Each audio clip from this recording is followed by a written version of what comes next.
Hi guys. So if you've been on the live stream, you've probably seen my response to this, but if you haven't seen the live stream, you can see this response now. So this is a Tory MP who's praising the situation with Boris Johnson and Brexit. So let's hear what he has to say. Boris has been absolutely firm. We've laid out our position. We want a zero tariff, zero quota, super Canada style free trade agreement, but if the EU won't agree to that, which is hugely in the European Union's interest, then we'll accept the same relationship between the UK and the EU that the EU has with Australia, which is basically WTO with some side agreements. So this doesn't make any sense. You can't say we're happy to get a particular deal, but if we don't get that deal, we'll go with WTO terms and we're happy with that as well. You can't say both of them are good. One has to be better than the other. And just saying, well, if we don't get what we want, we'll go with WTO. But that means that you're not willing to fight for something that you want. You're not willing to compromise to get what you want. You either want this or you're walking away and shooting yourself in the foot. He's attempting to compare getting a deal with the European Union and WTO terms as being somewhat equal. They're completely different. We have the upper hand, and it's not really about winning and losing. So you're going to see in this video, he's going to make a lot of contradictions here. So first of all, he says, it's not about winning or losing, but we have the upper hand. But if you have the upper hand, then you are winning. But then he goes, it doesn't make any sense to say, yeah, we have the upper hand, but it's not about winning or losing. But also, the idea of framing it in winning or losing is not about negotiations. You agree on something, but it's not about winning. We can't give in to what the European Union really want, which is that we're out of the European Union, but still under all of their rules and regulations. That's not taking back control. It's not what we... But that's not what they want. They want to have an agreement. What the European Union want is to converge and have, at the end, something that both parties are happy with. Compromises exist. Compromises will be made if both sides are interested. But you're presenting it as, we have a standard and we're not going to lower it. This is just rubbish because he's not part of the negotiations. I don't think he understands how negotiations actually work. But he's not part of it and he can't dictate the rules. The European Union and the UK, if they want to converge, will converge and they will meet in the centre. But all we hear from Boris Johnson is about diverging. So how can you come to the centre if you're diverging? Promised at the referendum. It's not what we promised at the general election. So we have got a mandate to deliver on Boris's negotiation stance. Okay, but the European Union don't care about what Boris Johnson's mandate is from Parliament. They don't care about him winning a majority. It makes absolutely no difference to them. Look, if I were to go and buy a car and negotiate with the dealer of the car, and I were to say, well, my family is fully behind me buying this car, why would that have any influence on the negotiations? You can, if you don't understand negotiations, maybe you can create it in your mind that, yes, this makes a difference. But in reality, it doesn't make a difference. If I'm buying a car, the negotiation is between me and the dealer. If my family, all of my family or some of my family support me, it doesn't make any difference to the dealer. I've got great confidence in our negotiators. Already we've seen major changes that the negotiation is going to happen in our country. They're coming to us. Okay, so in the stream I talked about this. He says, changes have been made. The negotiations are going to take place in our country. Now, either he doesn't understand. Now, if he doesn't understand this, that what he's saying is not new information. He's presenting it as a victory. We have won here. We have convinced the European Union to carry out the negotiations in our country. But the European Union, when it negotiates, does this. It's standard procedure. Negotiating with the United States, half the meetings take place in Brussels, half take place in Washington. With Japan, the same. Half the negotiations take place in Brussels, half take place in Tokyo.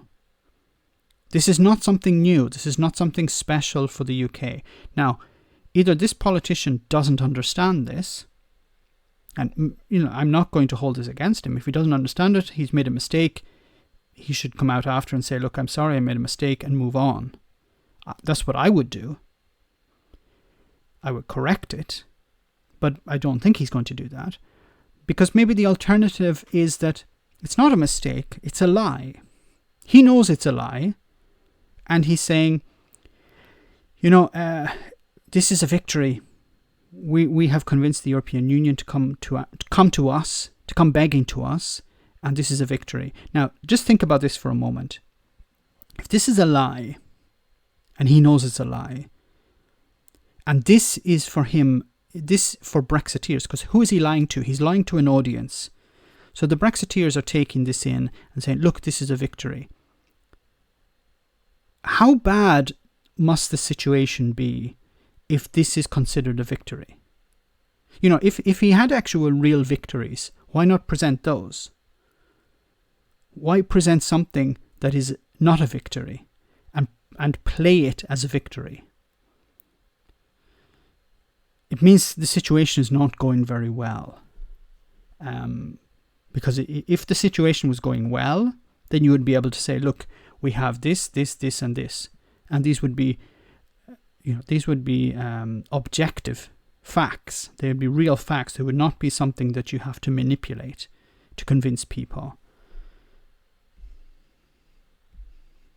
The negotiation is going to take place in English. All this is... Okay, and I talked about this before in another video. The negotiations taking place in English are not an advantage for you. As I've said before, Michel Barnier speaks English fluently. He speaks French as well. So if he needs to take a moment to discuss something that he doesn't want the English people to understand, he just switches to French. What do you do in that situation? What if you want to discuss something amongst yourselves? What language do you switch to? The idea that someone can speak two languages, in most cases, is better than someone who can speak only one. Now, I don't know. I don't know the negotiators. I don't know David Frost very well. I would assume he speaks some French because he lived in France for a number of years. But all of his team, are all of them able to speak French or another language? I don't know. What if there are German people there? There's a group of German negotiators who are also working for the European Union. They'll speak in English to the English team, and then if they need to discuss something amongst themselves that they don't want the English to know, they could speak in German. Does the English team speak in German? Probably not. The opening to what I hope will be a very, very successful free trade agreement, and it can be over very, very quickly. I spoke... Sorry to be stopping the video every few seconds, but I have to because he's making so many errors here. The trade negotiations are not going to be over quickly. Now, let me take a step back here. What does quickly mean? Because Boris Johnson has set a time limit. A time limit of this year. The European Union are not bound by that limit. They don't care about the limit. They're under no obligation to respect that. Boris Johnson set that. Michel Barnier explained this at the very beginning. The UK has set a time limit. That's not ours. Spoke to Boris. And sorry, also, these types of trade deals don't get done quickly. They take years. They can take up to 10, 15 years to do a trade deal. The Japanese trade deal between the EU and Japan took 7 years.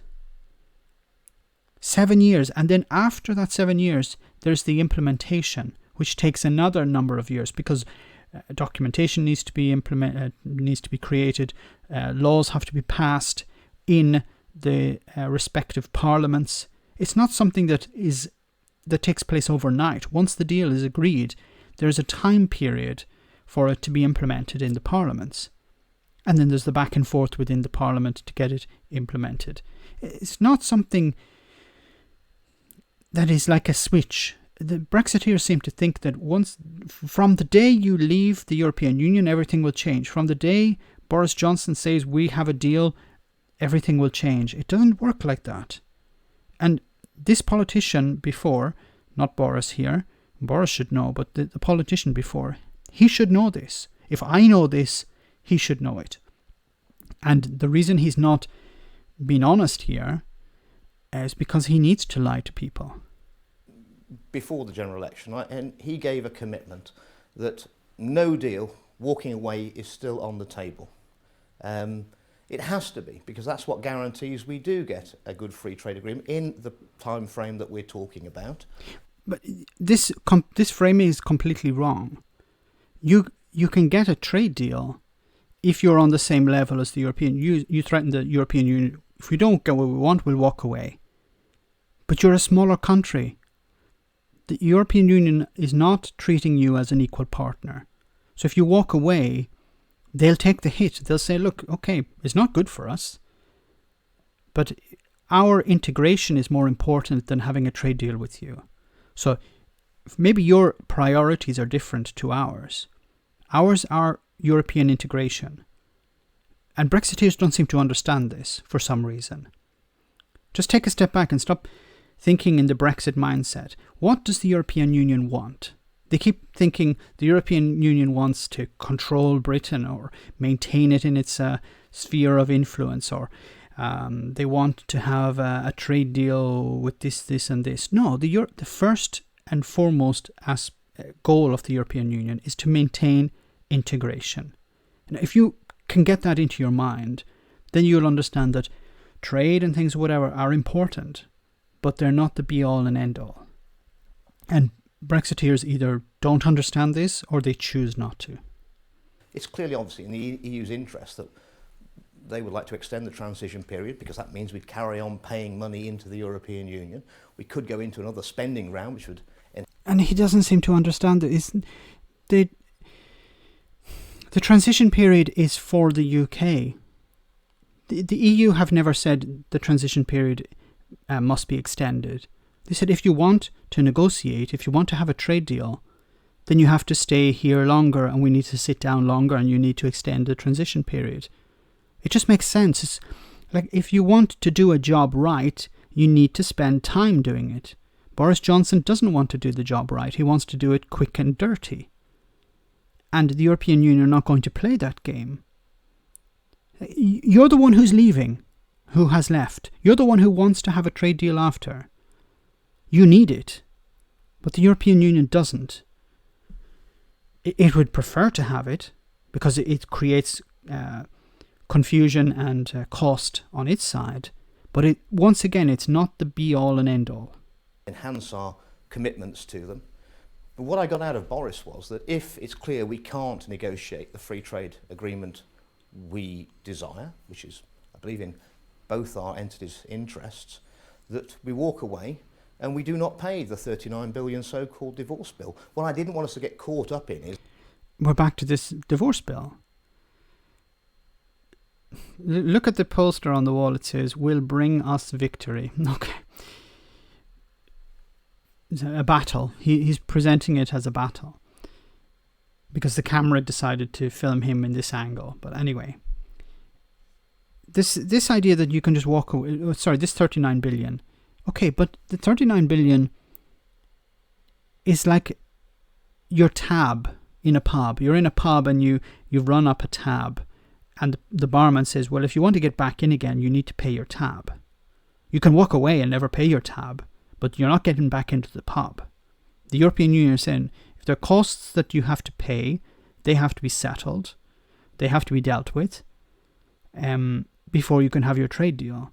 But I don't know why we're still talking about this 39 billion pounds. Is that we negotiate until 11 o'clock on December the 31st, don't get a free trade agreement, and we've paid in an awful lot of money.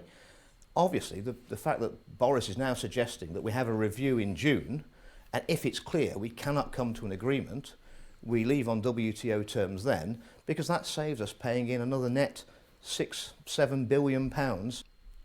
That's like saying, okay, I'm not going to pay my mortgage because, I pay €500 pounds a month in a mortgage. Well, if I don't pay that mortgage, then I save £500 a month. Yes, but there's a little problem if you don't pay your mortgage. Later on, you receive a phone call, you receive a letter, you receive an email, whatever. You get called into the bank to explain your situation. Wasting our time for the rest of the year. And also, it gives us more resources of negotiators to concentrate on a successful deal with the USA. And this is insane. So, if you don't get what you want, you'll move your negotiators to deal with the US. But the US have already said, fix your problems, fix your situation with the EU first, then come to us. We'll begin talking with you whenever you want, but we're not going to sign off on anything until your situation with the EU is clear. The Irish lobby in the US Congress has said, if the Northern Ireland situation is not clear, we're not going to sign. We're going to veto any trade deal. They've been very clear about that.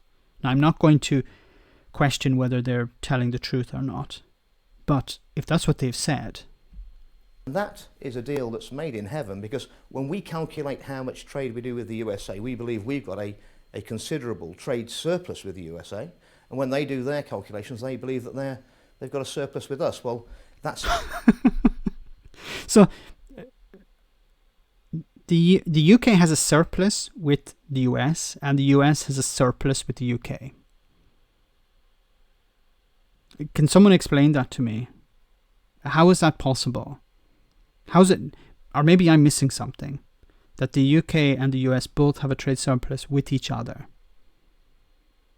Maybe this is something Brexiteers can understand. I don't understand. Sounds like a win-win scenario. Over 1 million UK citizens go to work every day in companies in the UK owned by Americans, and over 1 million Americans go to work every day in the USA in companies owned by British people. We want to be treated as... You notice here he doesn't talk about the European Union. He doesn't say how many companies trade with the European Union. He doesn't talk about... he's just building up this idea about America, and ignoring the European Union, its biggest partner. As a sovereign, independent nation, which we are now, we've left the European Union. You were before. Huge market for EU goods, bigger than any of those other countries they've already done successful free trade agreements with. So we want to be treated as a sovereign, independent nation and respected for that. What we're looking for is mutual recognition of standards, not the same regulations. When you start... But you can't have mutual recognition of standards if you're selling products. Like, you can't say, well, you accept one type of standard and I accept a different standard. But it's like, back to my analogy with the car dealer. If I go into the car dealer and say, I want to buy this car, and he says, okay, well, this car costs £10,000. And I say, well, I don't have real money. Can I give you monopoly money? Because for me, monopoly money is acceptable. For my standard, it's okay. But you have to respect my standard. They say, there's the door, please, sir. Get the hell out of here.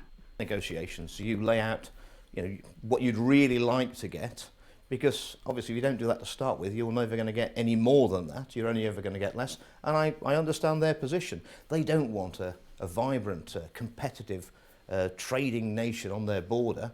And their big fear is obviously that other nations will look over into UK, prospering outside the European Union, doing free trade deals around the world, our economy growing. No, they look at a dumping ground, I'm sorry to say. Because you and the Brexiteers want to turn the UK into a dumping ground.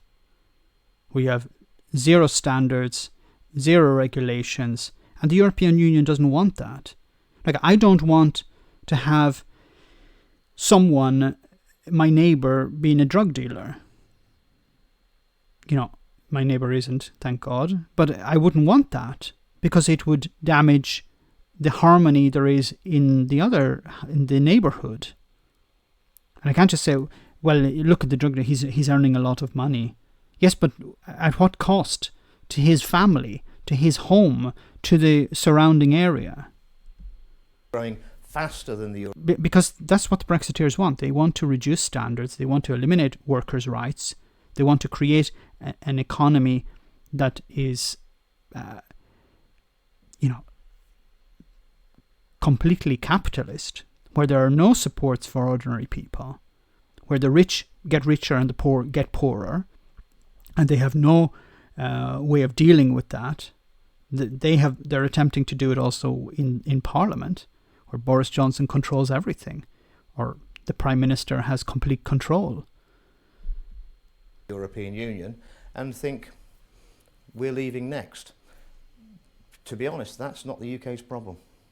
I think the EU could survive, but it needs to reform itself, something it's been very reluctant to do. And I think one of the problems with the mode of European integration and the speed that they've looked to move to a federal Europe is that the political elite in Europe have desired this and pushed it along, but I don't believe they've ever taken the people of those European countries with them. And I'm afraid...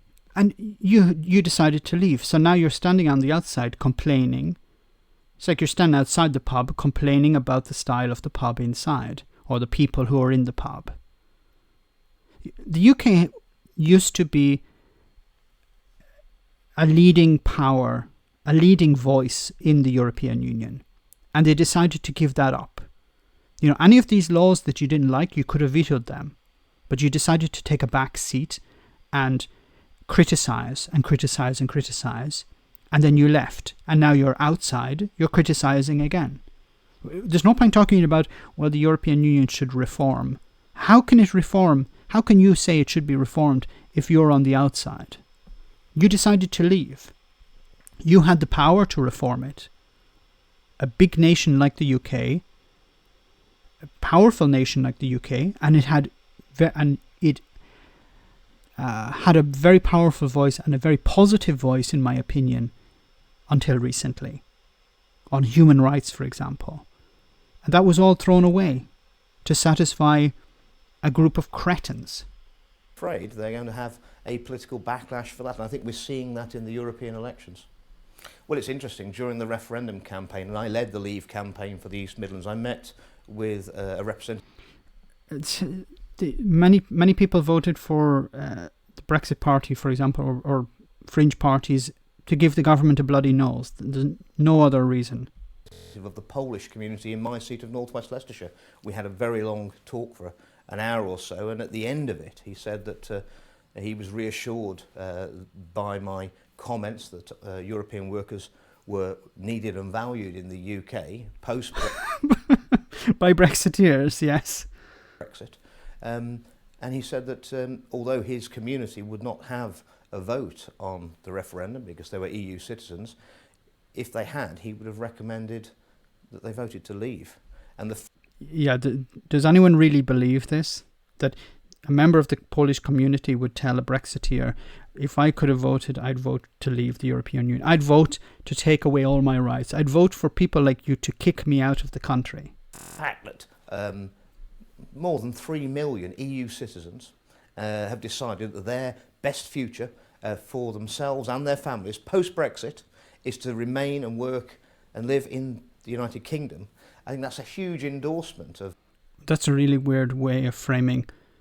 Brexit was about... The principal aspect of Brexit was immigration, stopping European Union citizens coming here. And you're talking about hypothetical, alleged examples of European Union citizens saying, yes, we would have voted for Brexit, and we're happy that the UK is leaving the European Union. These people, if they're staying in the UK, is because they have ties there, because they have jobs, that they have family. It's not because Brexit they're going to... Some people have left, but it's not the case of everyone who is in the European... So everyone who's in the UK who's a European Union citizen immediately up sticks and leaves. Many people can't leave. I know some people who... I have a relative who's Italian, and he's married to a Croatian girl, I think. and both of them live in London, and they have a family there, and it's a big problem for them just to lift everything and move away. So they're staying. But I'm sure that if they were allowed to vote in the referendum, they wouldn't have voted to leave. Of the optimism around they have for our post-Brexit future, and I just wish that all parliamentarians, especially those in the opposition parties, had that same confidence that I share. Yeah, believe with in Brexit. The EU migrants about our country's future after we've left the European Union. I think we get the impression from the Theresa May administration that she listened to the civil service, she listened to Philip Hammond, the Chancellor, and she saw Brexit as a damage limitation exercise, whereas what it actually is a huge opportunity for us to play a massive part in world trade.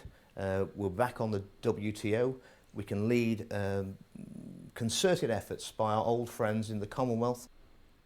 So WTO, so you're moving from a position where you have a vote into a position where you don't have a vote. You have no control. You don't decide the WTO.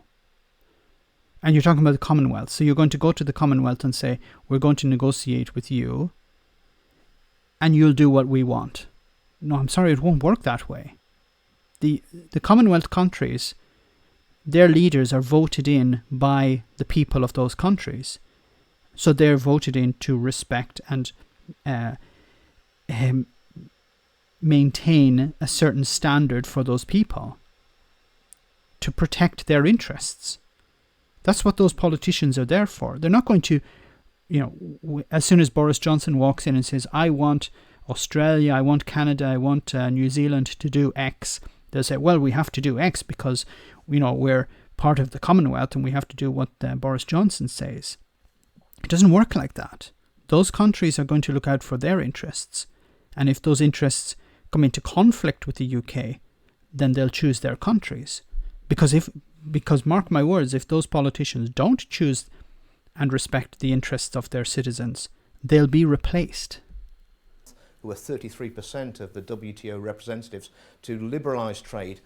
Free trade and commerce has lifted billions of people out of poverty over the last few decades, and I think we have a massive opportunity to be a force for good in the world and to, again, improve the living standards for people across the globe.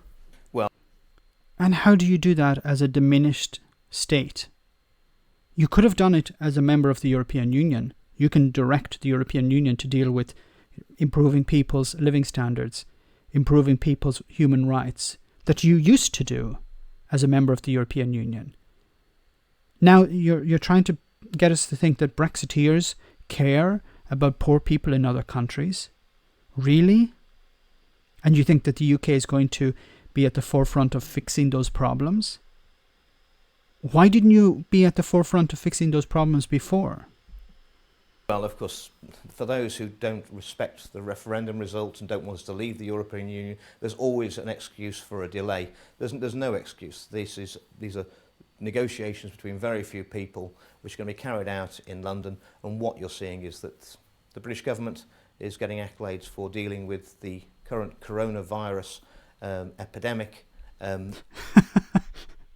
No, Boris Johnson is not getting accolades. He's going around telling people that he's shaking hands with some people and then turning to the doctor and saying, should we shake hands? No, we should actually wash your hands.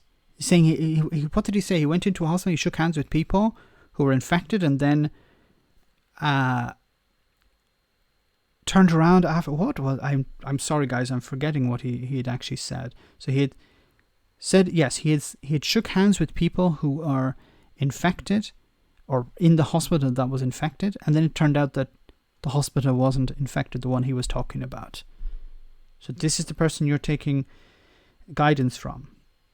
Better than other European nations. We're the best place to have those negotiations. They can't be delayed. They're very straightforward.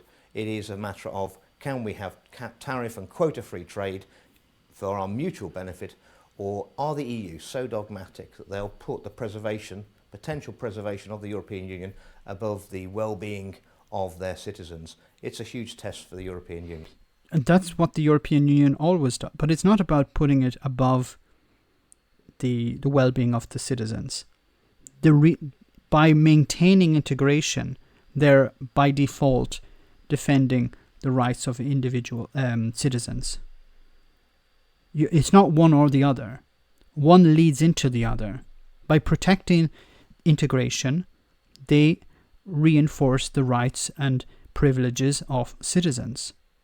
Because if the European Union disintegrates, citizens will have fewer rights, like what's happening in the UK. The UK is a perfect example here, where you have, a situation where before leaving, you had very high standards for workers' rights, quite high standards for workers' rights or whatever, environmental standards, food standards. After Brexit, these are being degraded.